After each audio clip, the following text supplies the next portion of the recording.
What is up, NFL fans? It's your boy, Kevin Phillip Fox here, and welcome into the Legit Football NFL podcast.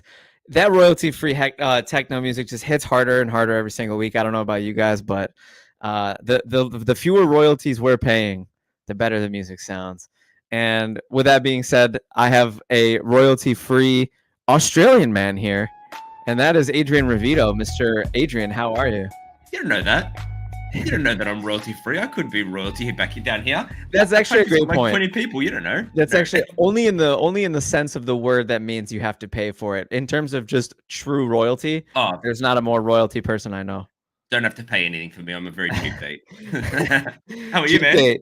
I'm doing good, man. I'm ready to do this, man. I'm ready to dive in. I got a lot to get off my chest about my own personal team, about fantasy football. Oh my God.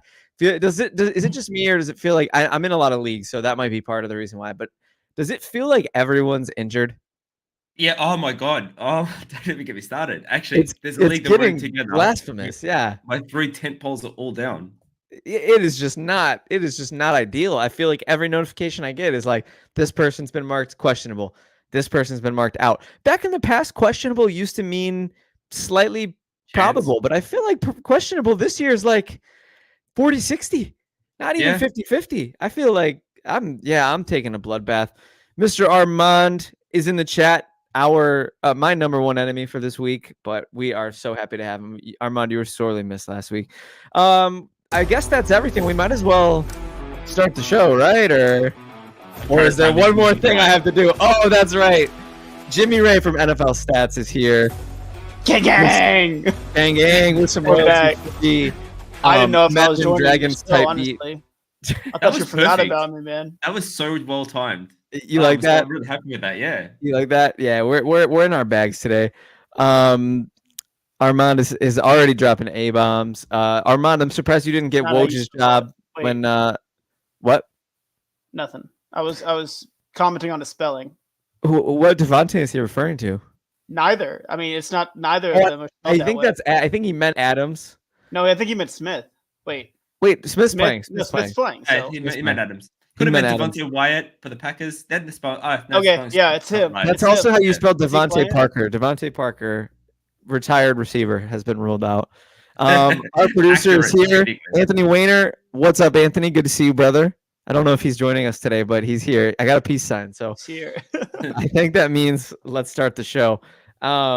Ladies and gentlemen, we have some headlines to get to today. For those of you that don't know, Legit Football is a newsletter daily, 5 days a week, Monday through Friday, that gives you your NFL news in a consumable place. So our Legit headlines, we're going to read a couple on every episode just to sort of give you a little information about what Legit Football is actually about. So legitfootball.com, subscribe. It's free. It's awesome.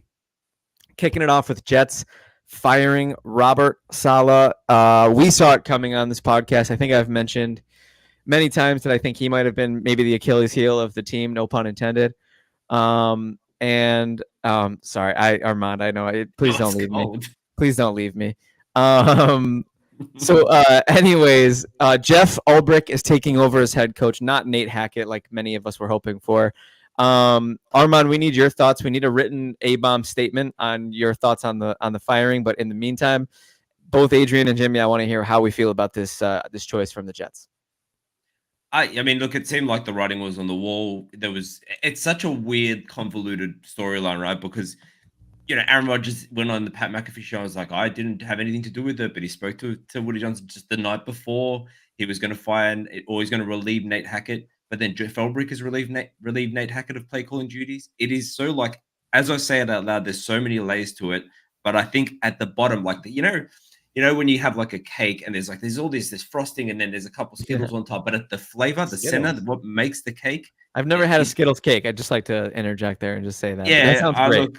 Look, this is all. Yeah, I'm off the cuff here. I haven't prepped anything for this cake analogy, but the flavor is that Aaron Rodgers is the boss. Like Aaron Rodgers is in charge of the New York Jets, and he is the GM, the head coach, the play caller, almost the owner.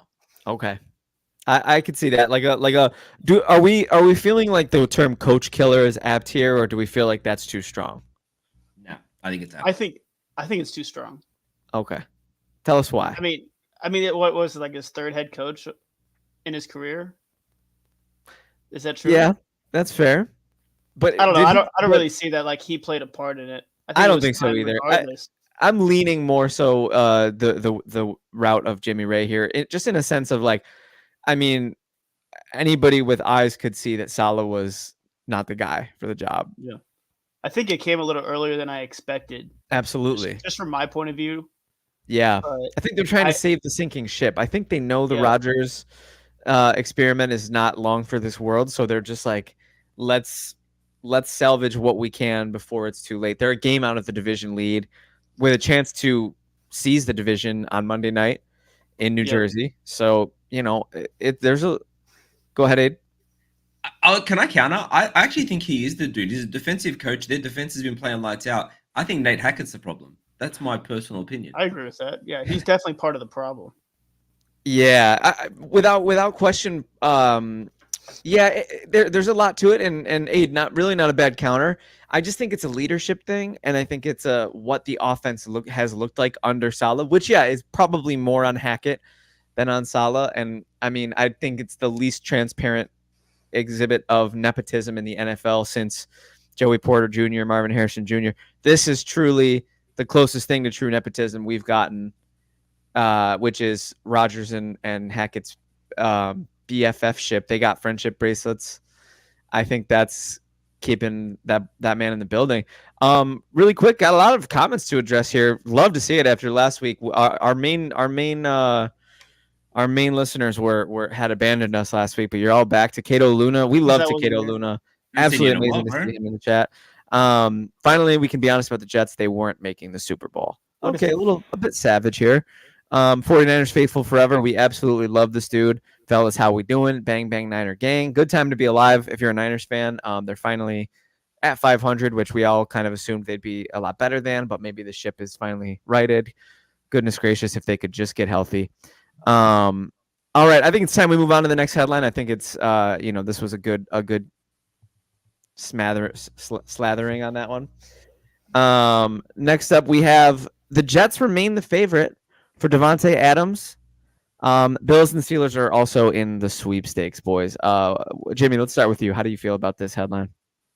I'm kind of surprised, honestly, that the Jets remain the favorite just because of the whole situation going on with them. But I do feel like they absolutely need a receiver on the outside that could help from that aspect. They have Garrett Wilson. Obviously, he's going to receive like 20,000 catches a game, but he's not really going to make that big play all the time. And Davante Adams, like those contested catches, I think is what the Jets are missing.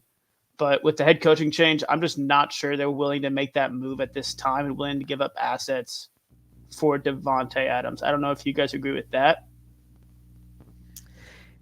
Yeah, go ahead, Aid. No, you take it away. My thoughts are just like I see the what I said about Hackett and the nepotism. I mean, it's not the same case because Davante Adams is one of the best receivers in the NFL.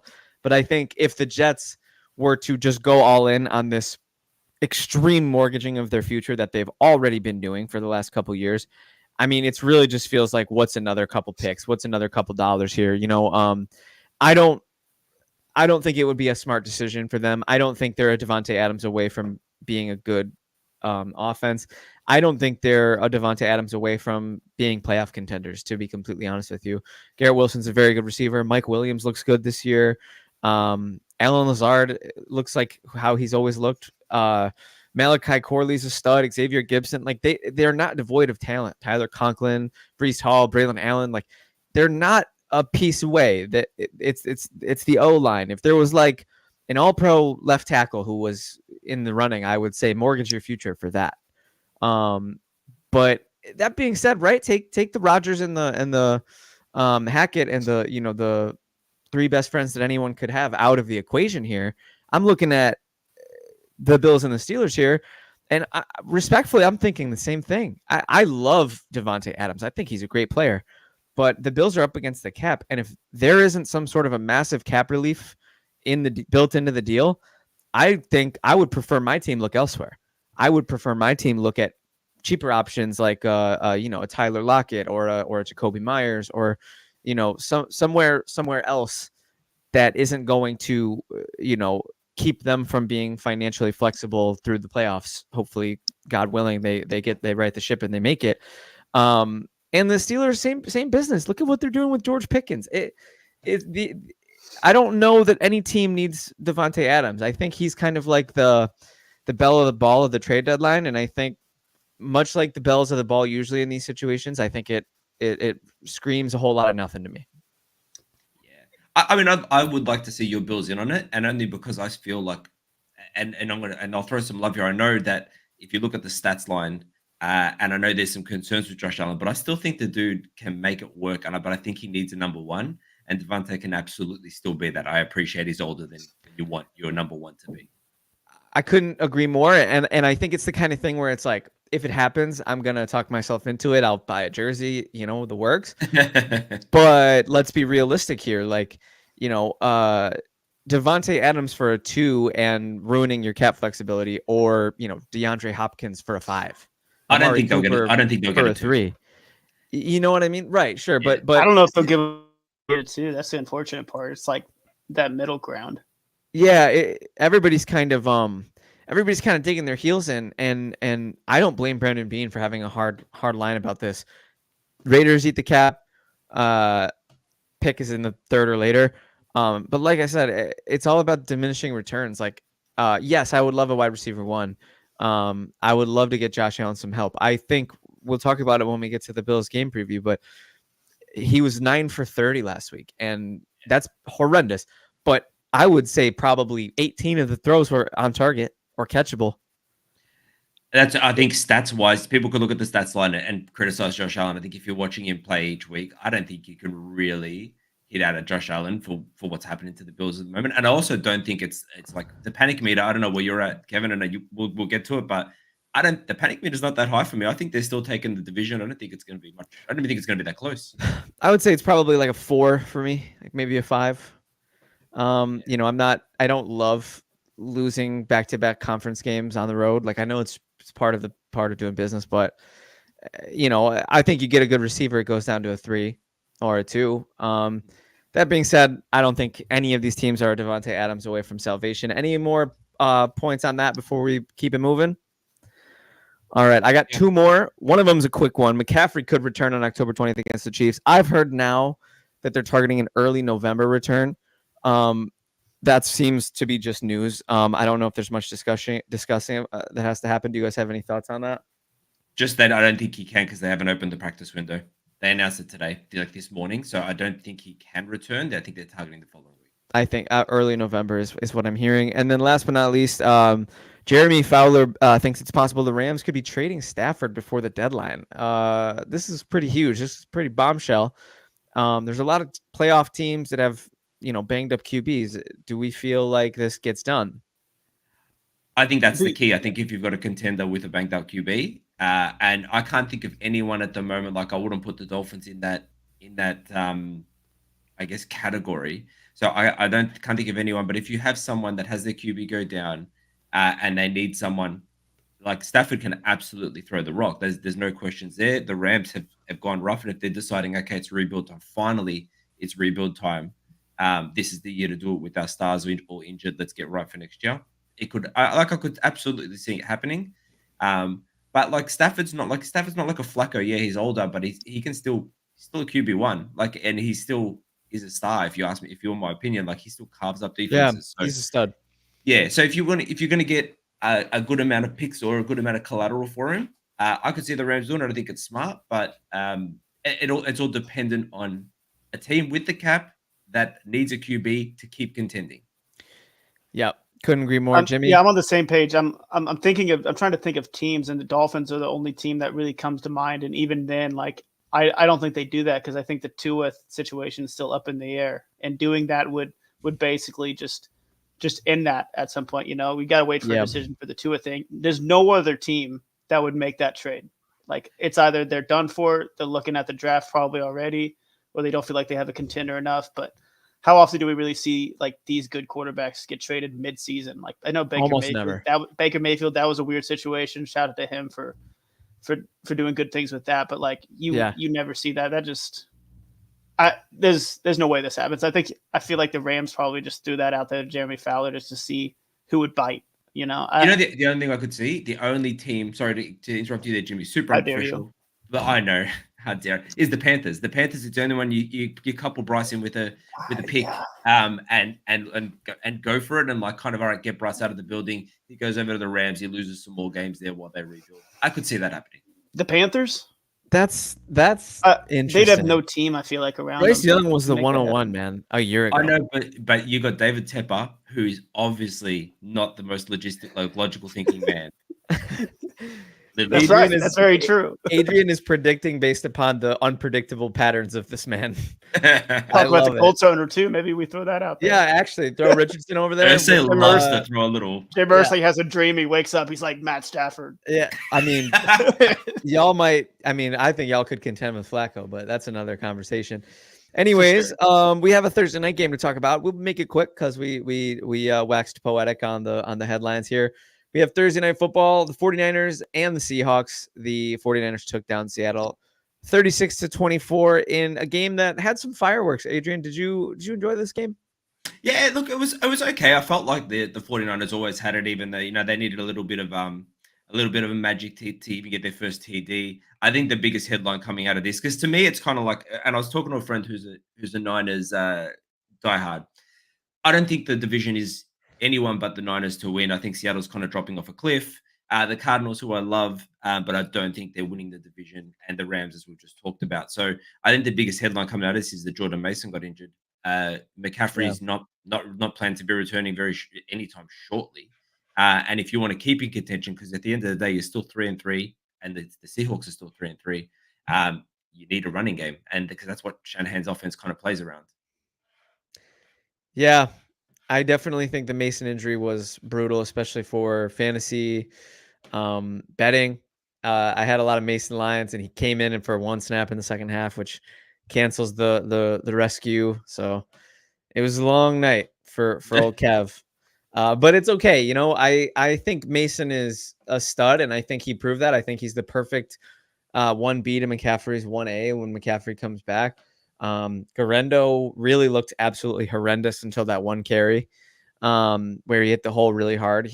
I think he ran 11 for 99, but I think he had his first 10 carries. He had like 20 yards or something like that. I kept waiting for DK to get unleashed. He had a very frustrating game where he caught a touchdown toe on the line, caught a touchdown called back to penalty, had a bunch of receiving receptions and yards nullified by penalties. So it was a long night for DK fantasy managers. I don't know, Jimmy, any thoughts on this game? Yeah, Geno Smith's interceptions were somewhat Atrocious. unfortunate. Yeah, they were just very bad situations. Just To horrendous. throw the ball in. I Oh, think the game could have done like a kind of 180 flip if that didn't happen. But if you look at their schedule, the Seahawks defense hasn't shown up the past few weeks when they've actually played like competent quarterbacks. So that's something to monitor. So after the first few weeks, they were looking fine, but there's a lot of question marks surrounding that. But I will say Isaac Grendo, he went to high school about 15 minutes away from me. So I have a soft spot for him. So maybe he shows out, but eventually you're going to run into a running back that can't play in that system. You know, you have to at some point, right? I apologize don't for know. saying he looked horrendous. Hey, no problem. He went to a rival school anyways. What a story. Crocky J, Crocky J, man. He's a legend. the legend. Kareem Hunt took his shine. It's fine. Yeah. There you go. Look at that. We got some breaking news. Justin Herbert's off the injury report, so no more high ankle sprain. Good to go. Armand, where were you with that? Yeah, what's up? That's usually Armand's job. We got used to not having a producer. Our regulars Easton produce Stick? for us. I'm sitting right here. I know. I'm sorry. Where? Scab. I didn't Yeah. see you there actually. I've been picked off. Without further ado, ladies and gentlemen, we're getting into the meat and potatoes of our podcast. We have the Week 6 preview, and I don't know about you guys, but I'm so ready for this because I want to figure out what's going to happen this week. I want to nail it in my work office pool. I want to nail it in my fantasy leagues, and I feel like legit football and this melding of minds is really the perfect place to figure all that out. So without further ado, I'll be kicking us off. We have the Jacksonville Jaguars in London, technically, allegedly at the Bears, who are 1.5 point favorites over the pond. And let me tell you something. In LA, these games kick off at 6:30 a.m. Last week, I woke up and I checked my watch and I saw that it was within range of football time. And despite going to bed really late, I'm just a sick person. Okay, if football's on, I can't. Leads for you, Kevin. However, do you do it? Oh, It's thank kind you. of 3 a.m. Actually, for me, bro. I forgot. I'm Adrian's a fiend. I'm dude. over here like, oh, the weather. It was so cold in LA today. It was like 70. Ugh, that's literally me. I don't right know now. what that is. We operate in Celsius. 70 Sorry, feels go on. awesome. Yeah, let me stop. I think this is going to be an exciting game.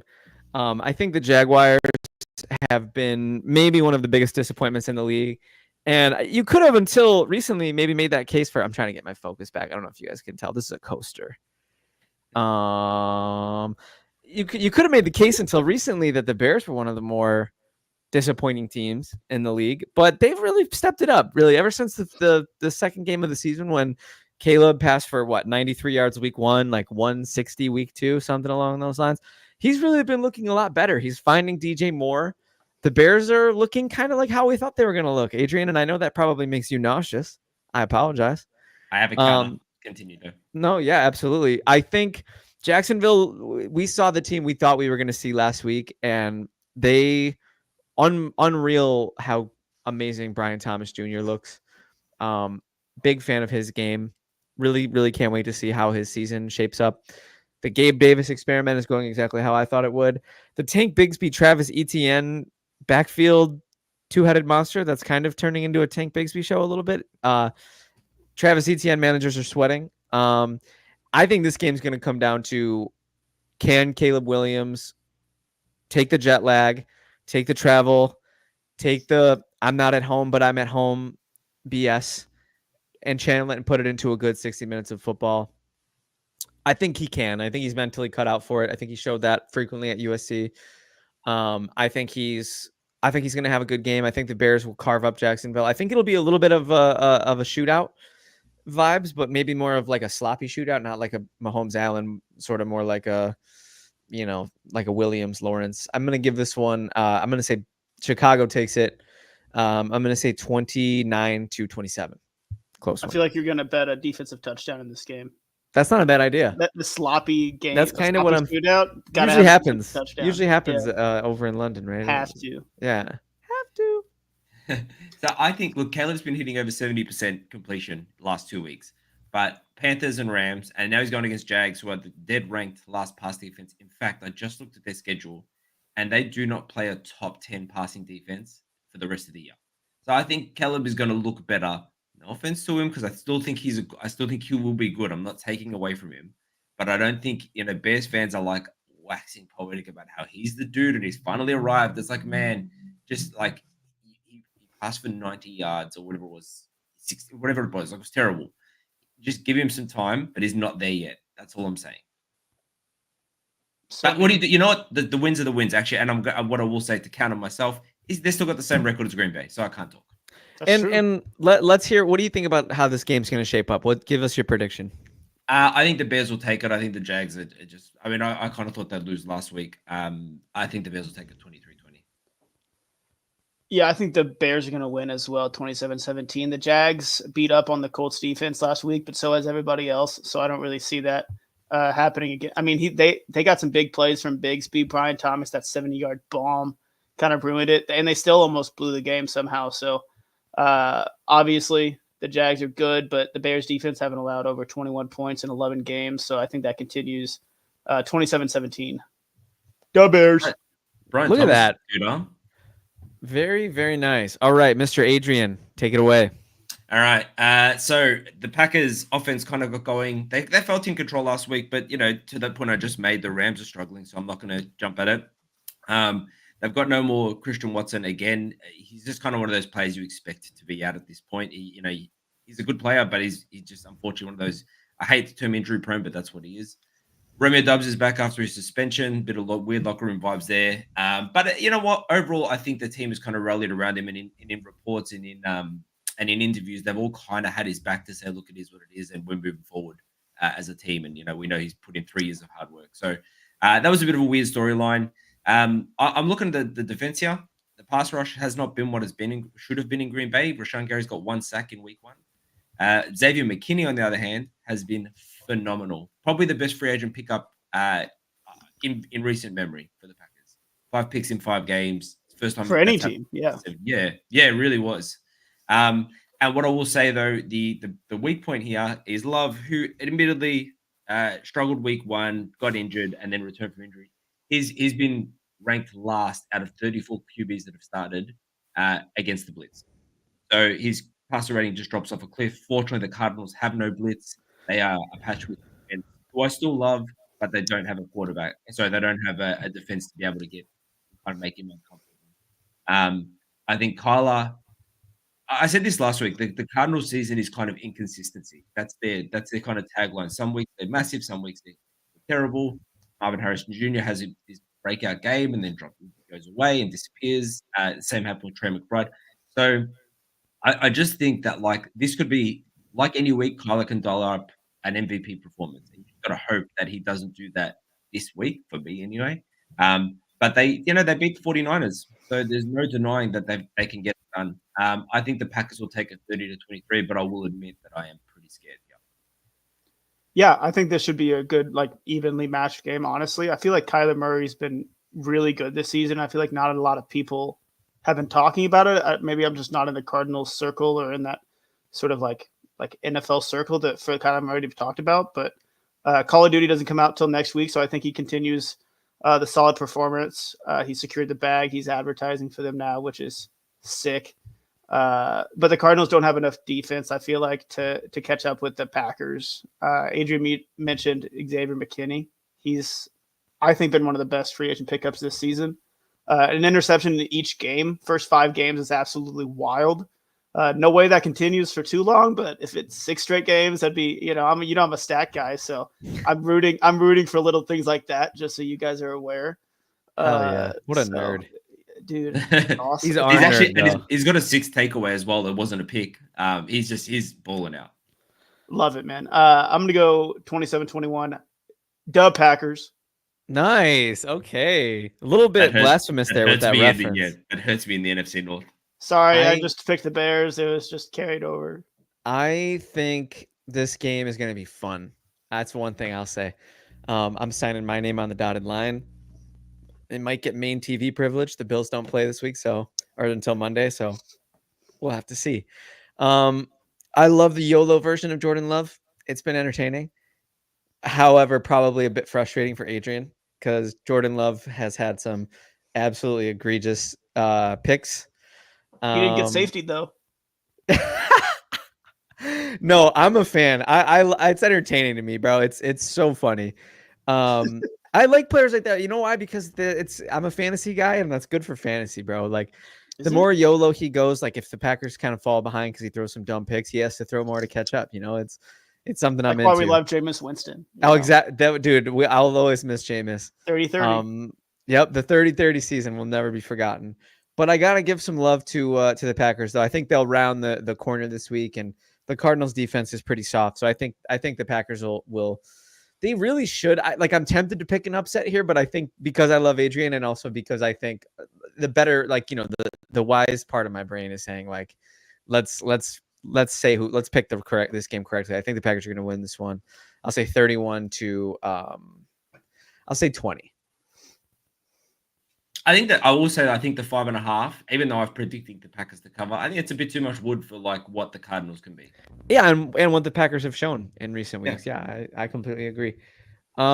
Next up, we have the Colts traveling to Tennessee to take on the Titans, who are 2.5-point home favorites? ? Go ahead, Jimmy. I don't really want to talk about this game. Yeah, I wouldn't either. Let's just move Dynamite on. or No, I mean the Colts. Kevin, we'll start with what you mentioned earlier with Joe Flacco. I obviously feel like Joe Flacco does give us a better chance to win if we did start him. But in what way does starting Joe Flacco get you anywhere long term? It doesn't. He's not going to be a Super Bowl kind of changing quarterback, especially with how bad our defense has been. Recently, we're banged up on offense. Jonathan Taylor is going to be out. Michael Pittman. I don't know. Yeah, I don't know what's happening with him. I think he will probably play with a back. Probably get injured again. It's Anthony Yeah. Richardson. I think is going to play, which that's all I really care about. That's all I've cared about last year and this year. I want to see how Anthony Richardson develops, and if we need to find a new quarterback at some point. But the defense is probably one of the worst defenses in the NFL right now. We have a lot of injuries, but you just can't. I think defense coordinator Gus Bradley will probably be gone at some point. I would be surprised if he's not, but we'll wait and see. Yeah, Pittman's going to play. So that's big time. That's game changer, right? It's a game changer, but Yeah. how healthy is he? He where there were reports he was an IR candidate. You don't need a back to catch a ball. Now all of a sudden he's gonna play. Did you give us a score prediction, Jimmy? No, I'm gonna go Titans 21, Colts 17. I think their defense is really good, and our defense is really bad. And I know Wow. Will Levis does not score points, but I think he will. We made a lot of teams look good. We made Trevor Lawrence look good. I'm not a fan. I don't like this. Jimmy. I've been picking against him every week. I'm not a fan. You got to It's stop. kind of my strategy. They It's lost gross. last week because I didn't have a chance to pick against them. That's what That it was is, huh? fun. Yeah, yeah. No, I gotta disagree with you there. I think the Colts have Thanks, enough dude. firepower. Sucks that they're down Jonathan Taylor again. Again, we talked about it earlier. Everybody's injured. Everybody's questionable. Trey Sermon did fine in Taylor's stead last week. Fell into the end Sure. zone. So for Yeah. fantasy starters, that's cool. It's big time. Took Yeah, like 4 times. 4 tries. Yeah. really, nasty stuff. But I think they get enough going, and I think you're right. I think the Titans will beat themselves enough. I think the Colts are going to win this game. In what I will dub a slobber knocker. I think it'll be 22-20, Indy. 22-20 or 20-20. 22-20. 20 as well. Yeah, 22-20. It's like that Peyton Manning commercial. Peyton. Peyton. So stupid. My girlfriend got so fed up with that commercial at Monday Night Football. She's like, Get "This more is Burger hard King this time, commercials babe." in there. I would rather hear the Burger King commercial than Peyton. Whopper. Not a sponsor. Peyton. I don't know about those Burger King commercials. We over here we get the through Game Pass we get the American commercials, and Outback? that BK song is seared in my memory. It's a banger. It can't be Nah, denied. no way. It's a banger. I will just say that of the 4 sides of the ball, so 2 offenses, 2 defenses, the only trustworthy side is the Titans defense. So I think they take it 21-20. Sorry. We lost you on audio there. Can you be a little louder? I said, yes, I can. I Yeah. can sing it. No, I said the only side of the ball that I trust here is the Titans defense. Everything else is questionable. So I think Titans 21-20. Man, Is that clear? Did that come through? Yeah, that came through, but you guys are disgusting for this. How are we discussing? I don't want to talk to you guys. Okay, next up we have the Houston Texans traveling to New England to take on the Patriots, who are 6.5-point home dogs. And this is a noteworthy game for a really big reason, one massive reason. This is the NFL debut of Drake May, at least in terms of starting. He did come in for mop-up for Brissett a couple weeks ago. But look, I'm friends with a lot of Patriots fans, and unfortunately, I have to watch a lot of their eyesore football because I host the games, and everybody wants to watch their favorite team. So they get on the big TV once in a while. And to be completely honest with you guys, I think we've talked about it on this podcast. There's been this media narrative that, it's the line. They're not putting in May because they're protecting him because the line is so bad, and Brissett's not the problem. It's the line. And it's like, okay, if you guys have watched some Patriots football, which as I've repeatedly said, I've seen too much of, Brissett's been awful. And you take the line out of it, the play calling's been awful. No quick game whatsoever to take the pressure off the QB, and you have a statue-footed, elder statesman of the position. You think he's going to get the ball out quick? He reminds me of Deshaun Watson, the way he holds on to the ball. It's atrocious. It's a thing that needs to not happen if you're a quarterback in the NFL in today's world, unless you're really Josh Allen, Pat Mahomes. I'm starting to think Stroud and Love belong in that conversation of a play is never dead with them. But Yeah, I think it's time we admit that despite the pain that this is going to cause and despite the struggle that this will inevitably lead to, it was time, in my opinion, for the Drake May era to start. I'm thrilled with this for their fans, even though I want nothing but bad things for them. I think this is the right time. I think Drake May is a stud. I've been a fan of his since his college days. He's the kind of QB. He's the kind of project I'd want my team to be building around. I think it's going to be ugly. Houston absolutely dogpiled Josh Allen last week, and we've already been over it. It had a lot more to do with who Josh was throwing to than Josh himself, but it's not like the Patriots' weapons are that much better than the Bills. So I think it's going to be a long day at the office, but I think the kid's going to get his first reps. I think he's going to learn a thing or two. Don't be surprised if he gets out of the pocket, makes some broken plays. He's that kind of player. If there's like an over-under rushing yards that's like reasonable for May, I might consider taking the over, but I think Stroud, without Nico Collins, my favorite non-Buffalo Bill, who I was watching torching my favorite team last week and having to be like, man, I'm so pissed, but it's beautiful. Hamstring, 4 weeks, IR, minimum. I'm not Sickening. crying. You're crying. Thank you. That is exactly how I feel. Even though it was against my favorite team, I don't care. Nico's great. He's fun to watch. I think Diggs gets loose. I don't know about Tank Dell being unleashed. I'm starting to doubt that that's going to happen. Doesn't really matter though. I think Texans are just so far and away better and more prepared than the Patriots are going to be. I'm going to take the Texans in this one. I'll say 34-13. This is so the Texans being Kevin's ex-girlfriend because he was with him last year, and the Patriots were the girl who, like, it was like that meme where your girlfriend was there and you were looking the other way. I was. Patriots. Yeah. I didn't end up picking them, but it's a good thing you haven't. Yeah, it's a good thing you actually. I think you tied yourself to a winner in the Commanders list. I might have as well. I think I might have done that as well. I think the Texans take this. Everything you said is correct, but I think the Texans take this easily, even though they don't have Nico, even though the Patriots defense is pretty rock solid. So I'm going to say Texans 30-14, covering that 6.5 points easily. Yeah, I know you mentioned like the Patriots O-line not really the problem, but they still suck. At the end of the day. But yeah, you still have to put in Drake May at some point just so you can get an idea of this season. Because if not, then you kind of waste a season. I mean, you're not doing anything this year. It's worth a shot. Texans have the highest pressure rate in the NFL, so that those two colliding is not going to go well. I had a score of 34-13 as well. Damn, I know. I don't. What did you pick, Adrian? Great minds. 30-14. Okay, although 31-16.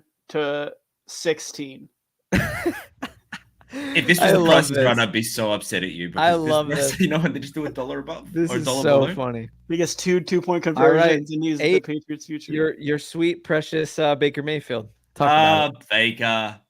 Look, Baker has been. He's been everything you're kind of. I didn't think he was going to do it this year. He's been everything I've wanted him to be.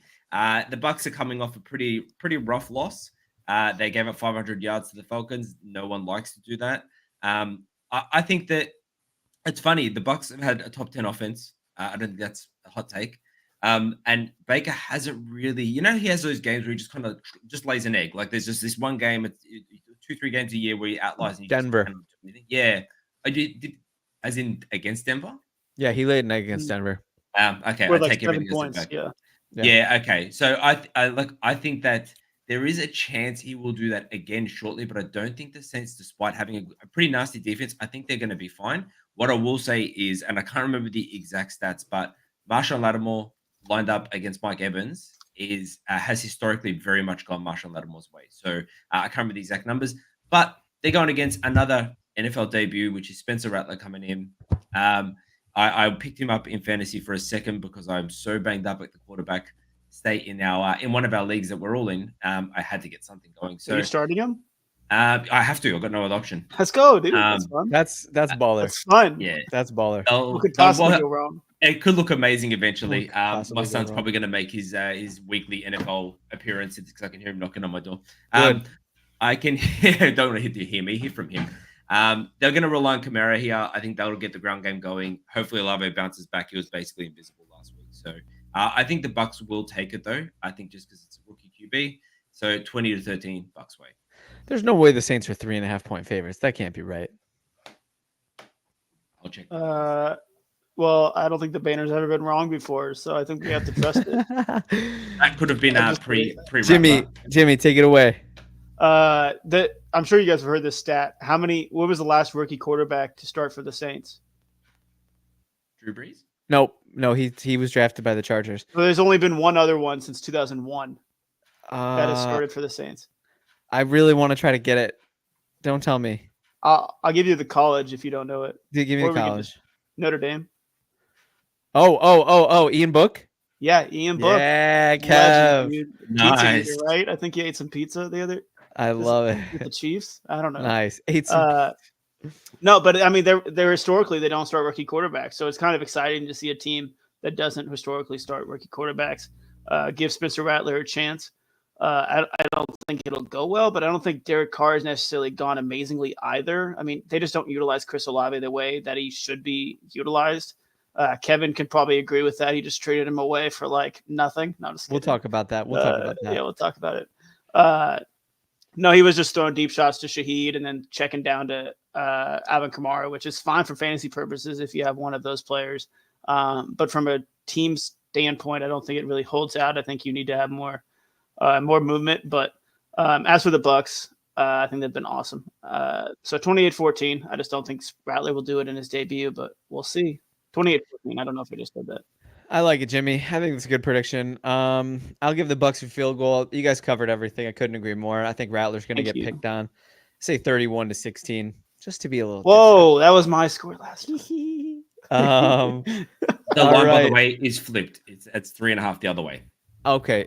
Bucks I are don't 3.5 believe it. points. I would pick them to. That's a bet the rent right there. Hashtag bet the rent. I'd love for us to check the bet the rents at the end of the year and see how many. Of them That'd be are. awesome. All right. Every game it feels like. Check so, the bet Kevin's rent, and if there's losses, you literally have to go homeless for a year. Oh Nope. yeah, no, I will just that's fine. I don't need a Come place to live live. with me for a year. Yeah, Oh, that's hey, we're already doing that basically. Yeah, I know. Jimmy, take it away. Browns at Eagles. Eagles 9.5 point home favorites. Speaking of bet the rent, let's just bet the rent that Deshaun Watson's not going to last the season. That'd be very shocking. And just, I mean, if you want to bet the rent, we'll bet Kevin's rent. Obviously, I'm not betting my own rent. Deshaun Watson, 4.8 yards per attempt this season, which is a historic low for how many attempts he has this season. Absolutely atrocious. And that's kind of the story for the Browns right now. Their defense is always somewhat solid, somewhere in the middle. They have a lot of playmakers. Adrian just left in the middle of that. He's a Deshaun Watson. He loves Deshaun Watson. That's why he doesn't want to hear your. Oh announcement. no, I can't speak so. Oh, bad. look at the shirt. Oh, look at the baby. That appearance every week. What up, And he's dude? always like so dumbfounded. Like, what's going on? I'm waiting for the hot take. Can you show everyone touchdown? Oh, Oh, let's go. what a damn cutie. That's what the Eagles are going to be doing against the teaching him. Browns. Nice, Jimmy. Way to tie it back.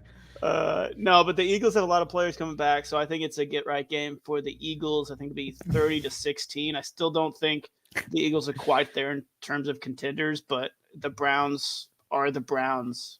Browns is the Browns. I don't forget who said that one time, but Sounds like Browns is sounds like great Browns analysis. is the Browns. Someone said it at one point. It's a quote. Armand, look it up, please.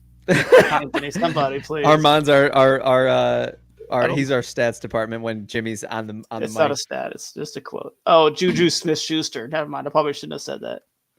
Yeah, at what point is Cleveland just going to sign Sam Hartman to be the quarterback? Honestly, Sam Hartman, Notre Dame. We're talking two Han- quarterbacks. from handsome Notre Dame. handsome guy. Beautiful hair, just like again. I think. Oh, stop it. Got you. No, I Oh, think yeah. I do think that Jimmy tied everything up. I think Watson gets eaten for breakfast, lunch, and dinner in this game. I think Eagles have a little Yummy. offensive explosion just for good measure. So I'll say Philly takes this one 38-17. Yeah, I sorry, I was distracted by my son, so I missed most of the analysis. But I just Weren't we assumed all? Jimmy Ray was right about everything. I did say you also- liked Deshaun Watson, by the way. Yeah, he said you. I were did a say big that. fan. I was like, you walked away because I was. So you talking call trash him a about high Deshaun. character guy. yeah, that Yikes. does sound like something I'd say. Yikes! You just agreed to it. Yeah, just swimming in that morality well. Okay. I also assume Armand was talking to me there. Hi, Armand. So I'm going to give this the most chalk Vegas scoreline 24-14, Eagles covering by half a point. Man's literally looked at the implied team totals and said, "Here's my analysis." Yeah. Vegas is right. My analysis is Okay. yes. Guys, I get to talk about one of my favorite teams in the NFL and one of my least favorite teams in the NFL. We have the Washington Commanders traveling to Baltimore to take on the Ravens, who are 6.5-point home favorites. The Commanders, being my offseason darling team, and just how absolutely unbelievable they look, just makes me feel like the smartest guy in the world. Like, you guys already know, like, there was a lot of talk about me and the Texans last year, and the streets were saying I couldn't do it twice. The streets were saying I couldn't do it twice. I think I did it twice, ladies and gentlemen. I have a formula, and if you want a guy who's gonna absolutely pinpoint a team that's gonna be a lot better from year to year, just give me a call. I'll tell you. I'll give you my pick. Not important. The Ravens, who are 6.5-point home favorites, had a absolute barn burner with Cincinnati last week. Great fight from Lamar Jackson to keep them in the game. He's looking like one of the heaviest candidates for MVP right now. Again, he's one of the best players in fantasy. He's the most commonly rostered QB on undefeated fantasy teams thus far through the season. I'm a huge fan of his game. I'm a huge fan of Derrick Henry. I think Washington will give Baltimore a run for their money. 6.5 feels a little high, but I think Baltimore takes it in an exciting fashion. I'll say 27-24. This would be a great game. This is like, what's the word? It's kind of like a bowl of like stat leaders. So Ravens are ranked first in rushing, Commanders are ranked second. Ravens have the leading rushing defense in the game. Daniels has the best completion rate in the game, best QB rushing in the game at 60 yards per game. It's going to be an awesome game, and I think it's going to be awesome on the ground. I just looked up the MVP rankings just to see who's where.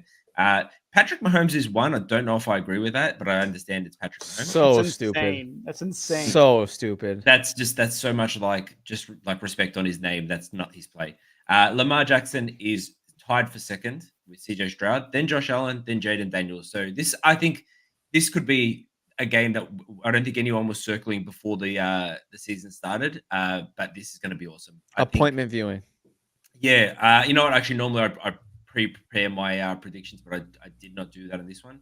So I am going to say the Ravens take this in like a nail biter. Like I think like 33-30. I think it's going to Ooh, that's a good sign me score. up. Sign me up. Yeah, OT for extra. Bet points. the over. OT. Yeah. Wow. This is the Jimmy I just want it to Stamp. be amazing. I want to say this is the Jimmy Stamp matchup of the week, just so like we need a sound effect for that or something. We should all have like things that we do, like Jimmy Stamp matchup of the week, bet the rent. Like, yeah, we got to get like segments and like graphics. Yeah, I agree, Jimmy. Anthony, There is one. we have a producer. Sirens are alarming. That's not a bad one. Take it away. Jimmy too. That's fine. No, but these are the top two offenses in the league, so this is going to be an awesome game. There's 4 Heismans on these teams. 4 Heisman winners. It includes Marcus Mariota, but that's fine. No, but I picked the 31-27. I think the Commanders game and they lose, unfortunately. But Jaden Daniels plays awesome still, gets a few touchdowns. But Lamar is Lamar, so I'll just keep saying just like the Browns are the Browns. Ours is Lamar, just in a different way. All right, Adrian, Chargers traveling to Denver to take on the Broncos, who are 3-point home underdogs. Take it away. Yeah, I think this has got a lot to do with the injury report, and we just mentioned that Justin Herbert has been removed, but it's a high ankle sprain. We kind of know how those things linger, even when you're not on the report. We saw it last year with Trevor Lawrence. So Joey Bosa is on there, Joe Alt is on there, Rashawn Slater is on there, Cameron Dicker is on there, to name a few. They're coming off a bye, which they needed. I think Herbert needed the rest, and hopefully with the extra week to plan, Harbaugh really is a bit of a mastermind, so I could see them doing well. Ladd McConkey, who's been their top target this year, he might actually get a bit of room. So if I can talk about both sides here, the Broncos defense is what is getting them through at the moment. Bo Nix is not the one that is winning them games. And Pat Surtain, I haven't checked, but I would assume he's leading the DPOY odds because he's just been absolutely balling out. Got a 100-yard pick 6 last week. But he also lines up on the outside. So Ladd McConkey might get a little bit of space, get a little bit of target. So it'll be good. It does feel like this is going to be like this is a game that's like made for the Game in 40 feature on Game Pass because I don't think it's going to be a pretty game. I'll say Chargers win 13-6, scoring the only touchdown. Yeah, these are both really good defenses, and their offenses have been the place. Dobbins for the Chargers, for the Broncos. I mean, Bo Nix has been somewhat decent. I mean, I don't think he's shown like he's not the guy. I think if anything, he shows that he has a lot of qualities that make him a good potential. I mean, compared to some quarterbacks that are still trying to learn, not throwing boneheaded picks. Anyways, I'll pick the Broncos defense in this one. I think Surtain is awesome. I think they'll potentially, I think he could get another pick six. Honestly, I think a defensive touchdown is necessary in this game. I think it's definitely possible for either team. I'll go 17-13. I don't know what the over under is, but probably just bet the under for this game. It's like the Patriots Dolphins last week. Like whatever the number is, just bet the under. Kevin's right again. This is one of those damn you're watching Red Zone and you forget that it's on because they don't really flash to it too often. I'll probably pick the Chargers to win this game. I think Herbert's got some juice. Now that Herbert is kind of being more viewed as like a middle tier, like I'm more on board. Like I like Herbert. I've there's always been this misconception that I don't like Herbert because I didn't think he was top 5, but I like him a lot for a mid-tier game manager. You know, has to go make the play when you need him to, but hopefully you don't really need him to, because when he's been that guy, they haven't been the best team. So I like this version of the Chargers. I think this is going to be a good game. I think Bo Nix gets loose. Maybe Sutton sneaks into the end zone. Maybe that's my sneaky touchdown play of this game. But I think Chargers take care of business here. I'll say 19-16. The over-under is 35.5, by the way. So I was slightly under. Okay, I did the under. I'm good. We're all slightly under. I think. Perfect. All right. That's so low. Who's up? Himmy? Wow, I get all of the good games. You guys should be jealous right now. These are two teams that have a lot of headlines of things that aren't necessarily about football. Yeah, not football related at all. And it kind of goes around the wide receivers, right? Pickens, like, is he running his routes? Is he not getting the ball? What's the snap count situation? He's obviously their best wide receiver, best offensive playmaker. But can you count on him for 70-yard bombs? I think Brian Thomas has that in his bag now, not George Pickens now. But Steelers, they still have a really good defense. TJ Watt's birthday was recently. Shout out to him. So I think he comes out guns blazing. I don't know if there's like a birthday bet that we can make for sack players. Sack and a half. Maybe. Yeah, sack and a half. Hit 100 sacks. Shout out to him. He didn't do that against the Colts, thank God. As for the Raiders, Aiden O'Connell is going to start against the Steelers defense. I mean, these quarterbacks getting first starts of the season against these types of teams. We have Drake May against the Texans. Now we have Aiden O'Connell against the Steelers. The Raiders have no run game to help him out, and he doesn't have Devontae Adams to help him out either. So I think George Pickens might get a touch. Somebody might get a touchdown on the Steelers. I have no idea who, but 21-13. I'll go Steelers just because. I mean, the Steelers, Raiders can't do anything. That's a damn good score prediction. I think I might steal it. Touchdown though. You can. I think I might steal that damn score prediction. Do it. You won't. I think Steelers take this one 20-14. I had Steelers 23-17. Yeah, nothing really to add, honestly. I don't like that they moved to AOC. I think that's silly. I don't think it's the right move, but I think when you're in that position, you kind of have to just see what you had. Like, you got to keep rolling the dice, and Gardner clearly wasn't getting it done. So 2 former Colts quarterbacks getting benched: Jacoby Brissett, Gardner Minshew. I mean, 3 weeks ago they beat the Ravens. Like, dude, what are you doing? Like, people have bad games. Anyway, it's a couple. I think it's a bad move. I respect it. I agree. I'm not crazy mad at you being mad at that. It's not like you haven't seen Aiden O'Connell, you know. We've seen but he's a year older. Like if you're gonna find out if he's a dude or not, this is the time to do it, you know. Yeah, that has to be what they're thinking. I'm not mad at it. That's got to be the argument, right? Send Devontae out of the building, see what you got in AOC, and rebuild for next year. Exactly, and maybe I personally, I think Pierce deserves one more year, but that's just me. I think they were a little too cavalier about attacking the quarterback position in the draft. I think they should have traded up, or I think they got what they deserved for their lack of preparation. Anyways, that being said, we have the Lions traveling to Dallas to take on 3.5-point home underdogs, the Dallas Cowboys, not a position they're familiar with. The Lions are Must looking win like one of the playoffs. best teams in the NFL right now. I'm very into Jared Goff and his distribution to his weapons. I would love to see Amon-Ra and Laporta as a fantasy manager get a little bit more of the work, but the two-headed monster of Jahmyr Gibbs and David Montgomery is the story of the team so far. They are running the ball like absolute bullies, and I think that that's how Dan Campbell wants it. Defense is stellar. Aiden Hutchinson has that dog in him. I love Jack Campbell. Really impressed with everything I've seen in Detroit thus far. I think Dallas has been a bit of a disappointment. They did take care of business against the Steelers. I keep thinking that the Dak to CD connection is inevitable, but I'm starting to second guess that. I still think CD has boom games and whatnot, but I don't think he's going to finish fantasy football this year as the wide receiver one, as he did last year. I think Detroit has the they take the games seriously enough, and they're well led, they're well coached enough that I think that they're going to show up and handle business. I think Dallas makes a game of it and gives us all a good little show. I'll take my shootout from a couple of games earlier, and I'll amplify it a little bit. I'll say Detroit takes this one 37-34. I had a very similar score. And actually, can I just say something on Hutchinson? Because I heard this yesterday and it's an absurd stat. Hutchinson is leading pressures in the league. He has currently got 40. Second place has 29. And that includes the fact that he's been on bye for a week. So he's one game down. What an and he's animal. Still 25% Jeez. above the What an animal. That same gap. So that same gap of 11 going from second goes down to 25. So Yeah. like he's just he's ahead of the field so far. So anyway, I think the Lions take this in an absolute shootout, 41-37. I reckon this is like one of those games that's like classic. I just love that we're That's all fun. in on that. Yeah, Jimmy, come on, join us. I have 33-24 Lions. I'm not picking against the Lions. Jared Goff hasn't thrown an incompletion since September 22nd.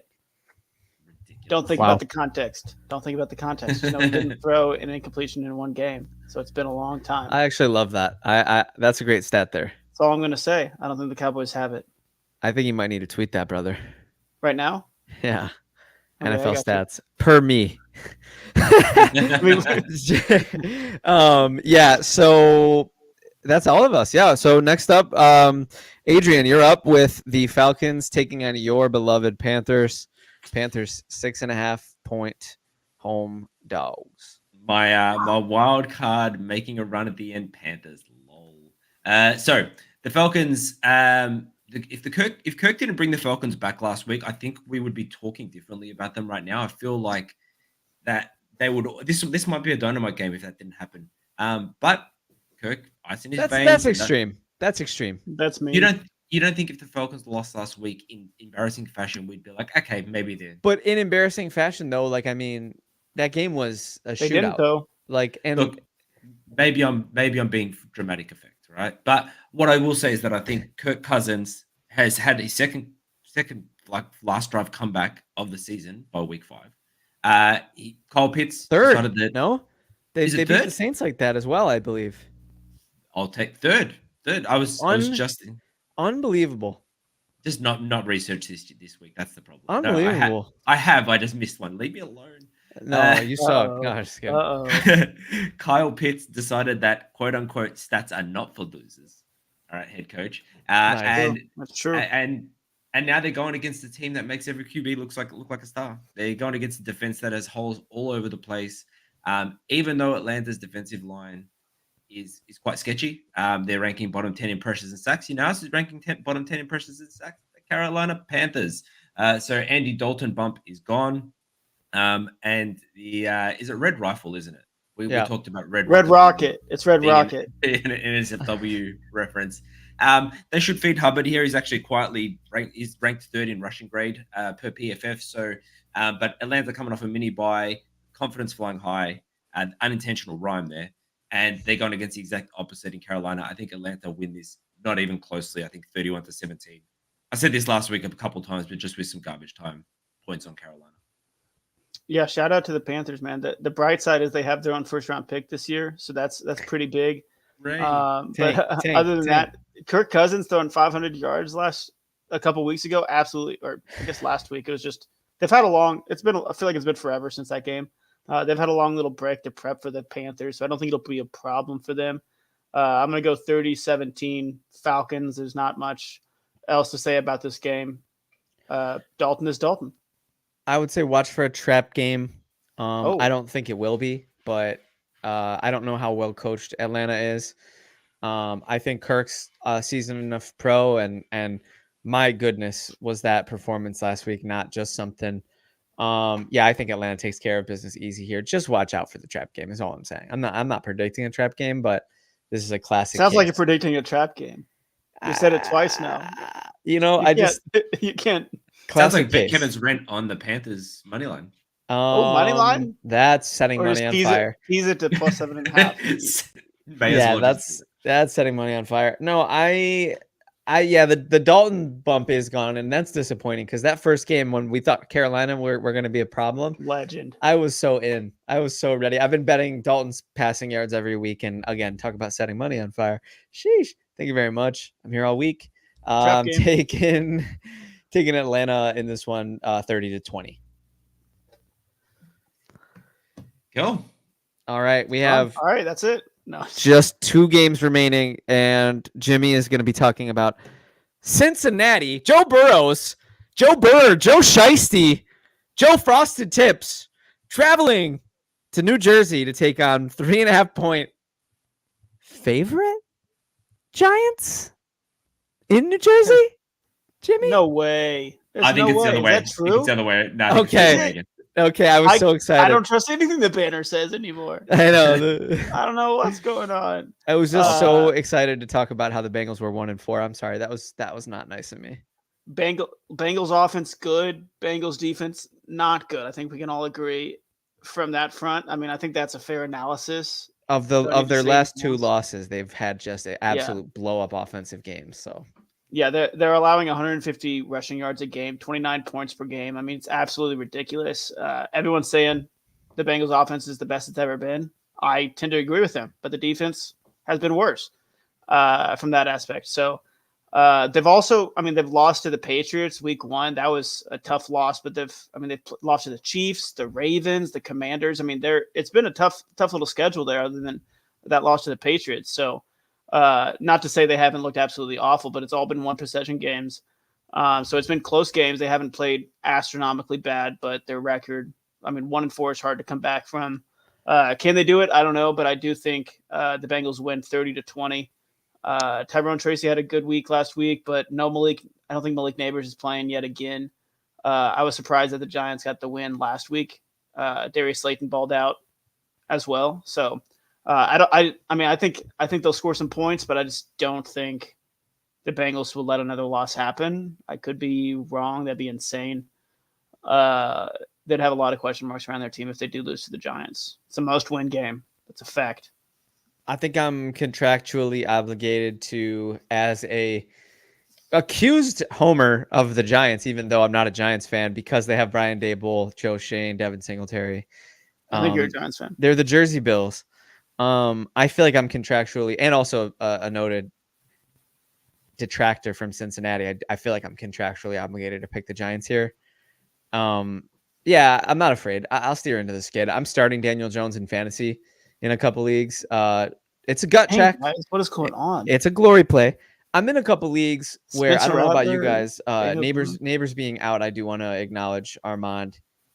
Just a gut punch. I have a couple leagues, you guys, where there's not a single person on my bench who has a single projected point because they're all either on bye or they're out.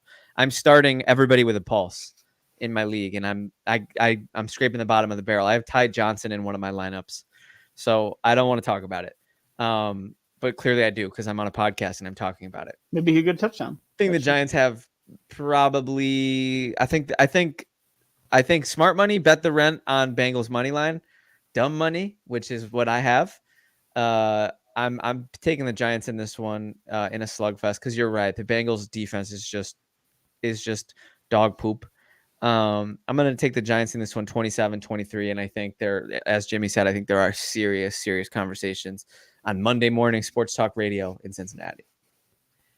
Yeah, I think the Bengals will take this 27-24 in a closer game than people expect. I will say Malik Neighbors are being out. So I'm undefeated. I was undefeated in one league. And I was handling my first loss with Malik Neighbors because I feel like he was just carrying me through the weeks. He's so good.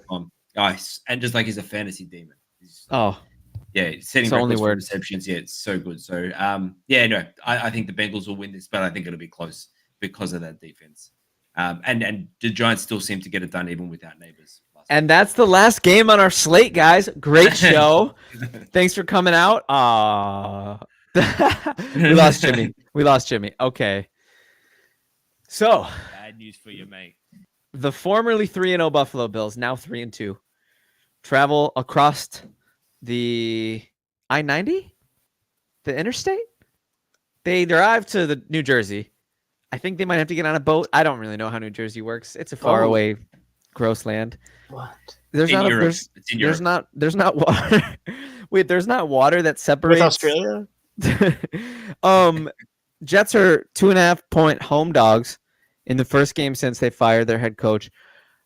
Bills Mafia is a testy bunch right now after many people calling for Sean McDermott's head on a silver platter after his play calling at the end of the last game, which led to our 23-20 loss against our ex-girlfriend Stephon Diggs. And as you guys, maybe you guys can weigh in here.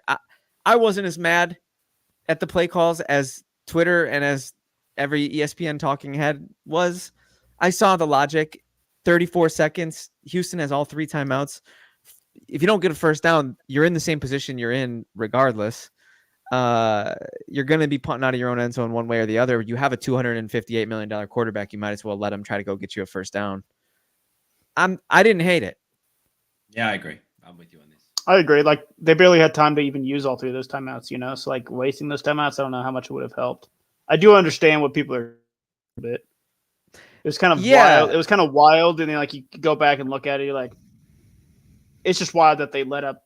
Like, I mean, they gave the Texans good field position, which is unfortunate with that punt. So I think the main cause is, like, if you run the ball, you at least get a little more room, and push them a little further back. I don't know. That 59-yard field goal, Jimmy, looked like it would have been good from 65. I don't know. I guess we'll never know. I guess we'll never know. Not a big deal. It's just a horrendous loss.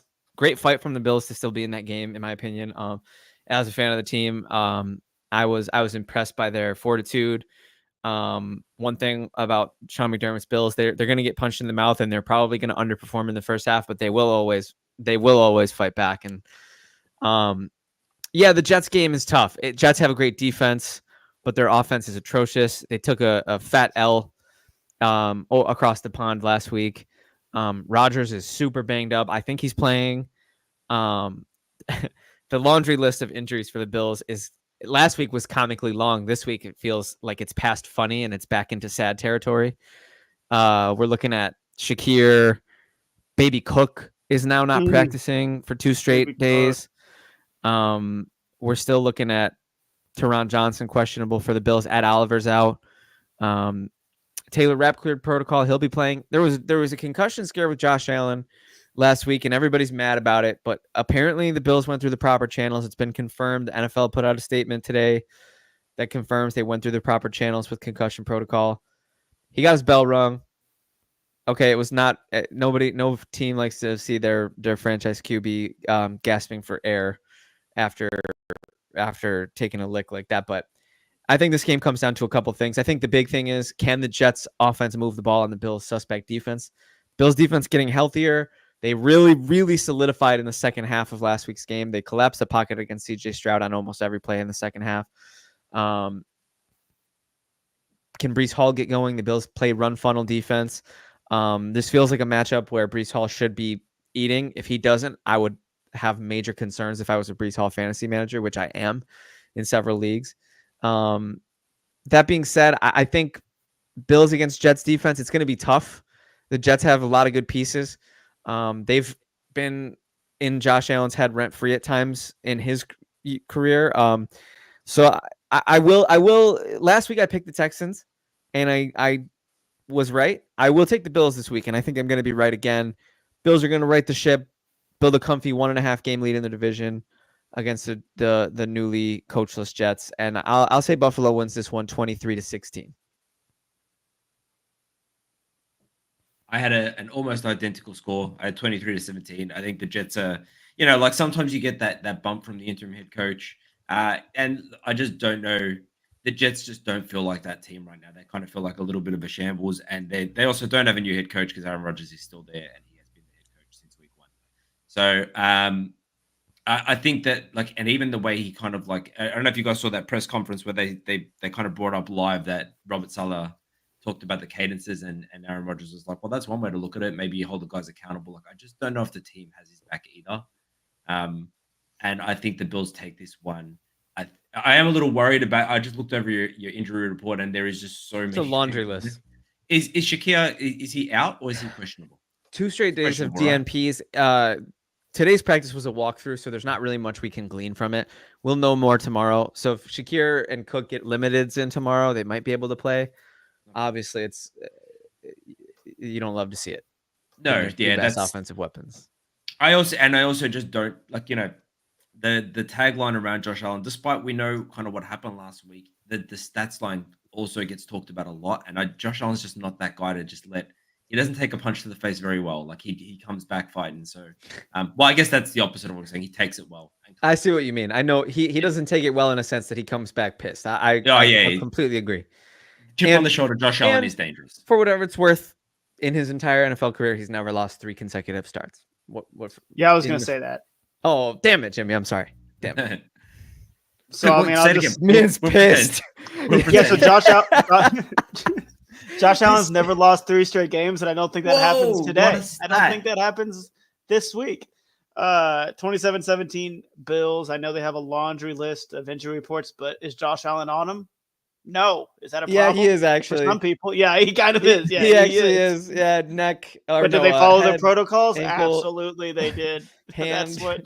Broken hand, sprained ankle. Yeah, it's fine. I appreciate you, Jimmy. Broken hand, broken ankle, doesn't matter. Don't matter. Bills in 4. Is he alive? Is he breathing? No, yeah, it's yikes. No, but the Jets interim head coaches are 12-11 when they get fired midseason in recent years. So that's kind of interesting, but I don't think that's going to happen with the Jets. Yeah, and Armand, 24-21 Jets. I respect you, brother. I best of luck to you. Yeah, Armand, bet the rent. No, if you have any left, I'll take whatever result in stride. I feel even at 3-3, like I'd love to say, oh, this loss would cripple the Bills, but we've seen them almost every year. It feels like in these ridiculous adverse situations, and they always end up on top of the mountain at the end. I have a supreme faith in them long term. Top of the mountain. Top of AFC East mountain. Gotcha. Okay, smaller mountain. It's not the mountain. Relax, Jimmy. Relax. Okay. I'm sorry. Ladies and gentlemen, it's a gradual incline. We covered legit headlines. We previewed every single game.